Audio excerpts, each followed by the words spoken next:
Hola workers, seguimos hablando de despidos.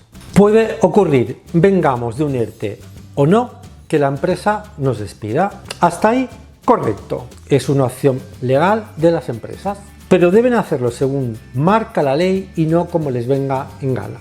Básicamente, para empezar y que lo entendáis de una forma clara, os digo, el despido puede ser por una causa justificada o no. Diferencia entre las dos situaciones: una causa justificada sería un despido disciplinario, por ejemplo, por ir bebido al trabajo. Mal, muy mal.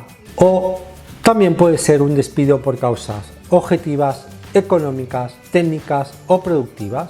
O un tercer caso, un despido colectivo. Por ejemplo, las causas de ERTE que estamos teniendo desde hace un año, sin ir más lejos. También nos podrían despedir por modificación sustancial de las condiciones de trabajo. Por ejemplo, que te cambien el horario de trabajo o el cambio de localidad de la empresa y como trabajador no te interese. Y puede siempre que cualquier despido pueda ser declarado improcedente, procedente o nulo. Y eso lo determinará un juez, previa reclamación tuya.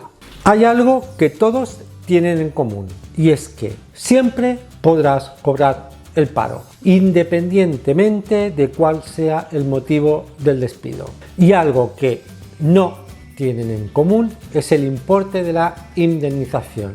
Y ahí es donde las empresas aprietan. En un despido disciplinario no tienes derecho a indemnización. En un despido por causas objetivas, la indemnización es a razón de 20 días por año de servicio, y si el despido es declarado improcedente, la indemnización es a razón de 33 días por año de servicio a la empresa. Un caso puntual de despido que muchos os preguntáis siempre y que viene un poco de una leyenda urbana es el siguiente: estando de baja por enfermedad o accidente no te pueden despedir. Mentira. Sí te pueden despedir si se reúnen todas las condiciones necesarias para el despido y sobre todo si la empresa paga todo lo que debe de pagar. Sí te pueden despedir estando de baja por enfermedad o accidente de trabajo. Tenedlo claro. Amigos, toda esta información y mucha más la tenéis en mi canal. Podéis suscribiros, compartir